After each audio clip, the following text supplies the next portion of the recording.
நல்ல சூப்பரான ஹெல்த்தியான ஹேர் க்ரோத்துக்கு வீட்டிலையே வந்து எப்படி ஆயில் ப்ரிப்பேர் பண்ணுறதுன்னு பார்க்கலாம். ஸோ இது நமக்கு வீட்டில் இருக்கக்கூடிய இன்க்ரீடியன்ட்ஸ் வச்சு ஈஸியாக ப்ரிப்பேர் பண்ணலாம்.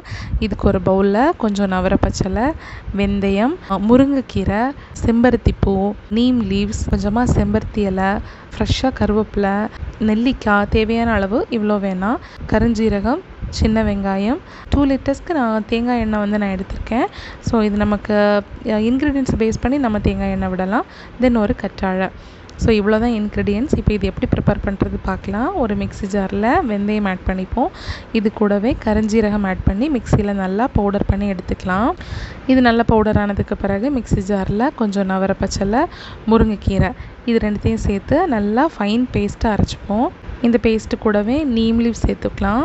நீம் லீவ்ஸ், அதுக்கு பிறகு செம்பருத்தி இலை, இது ரெண்டும் இந்த மாதிரி நல்லா பேஸ்ட் மாதிரி வந்துடும். தண்ணி கொஞ்சமாக வேணால் ஆட் பண்ணிக்கோங்க.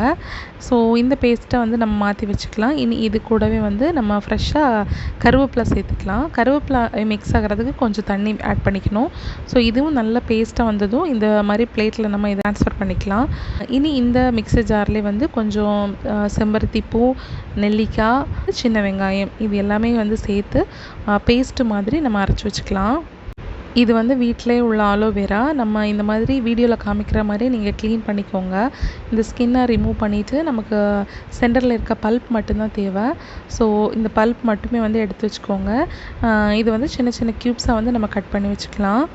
இப்போ வந்து ஸ்டவ் ஆன் பண்ணிவிட்டு இந்த மாதிரி ஒரு பெரிய பேனில் ஆயில் விடலாம். இப்போ நான் வந்து ஒரு 1.5 லிட்டர்ஸ் வந்து நான் ஆயில் விட்டுருக்கேன். ஆயில் ஹீட்டாக இருக்கான்னு பார்க்குறதுக்கு ஒரு சின்ன ஆனியனை போட்டு பாருங்கள். பபிள் மாதிரி வந்ததுமே நம்ம மிக்சியில் அரைச்சி வச்சுருக்கோம்ல இன்க்ரீடியன்ட்ஸ் அது எல்லாமே வந்து 1 பை 1 சேர்த்து இந்த ஆயிலில் வந்து நல்லா மிக்ஸ் பண்ணி விடலாம். ஸோ இது ரெடி ஆகிறதுக்கு எப்படியும் ஒரு 1/2 அன் ஹவர் ஆகும். ஃப்ளேம் வந்து ஒரு மீடியம் ஃப்ளேம்லேயே வச்சுக்கோங்க. அந்த அரைச்சி வச்ச பேஸ்ட்டு ஆட் ஆனதுக்கு பிறகு இந்த அலோவேரா ஜெல்லையும் போட்டு நல்லா மிக்ஸ் பண்ணிங்கன்னா ஆயில் நல்லா இந்த மாதிரி பாயில் ஆகி வரும். பாயில் ஆகி வந்து ஒரு 1/2 அன் ஹவருக்கு பிறகு நல்லா ஆறுனதுக்கு பிறகு இந்த மாதிரி ஒரு ஸ்ட்ரெயினரில் போட்டு நம்ம ஸ்ட்ரெயின் பண்ணிக்கலாம். பாருங்கள் எவ்வளோ திக்காக டார்க்காக ஆயில் வந்திருக்குன்ட்டு. சூப்பராக இருக்கும் இந்த ஆயில். வீக்லி ஒரு 2-3 டைம்ஸ் வந்து ட்ரை பண்ணி பாருங்கள்.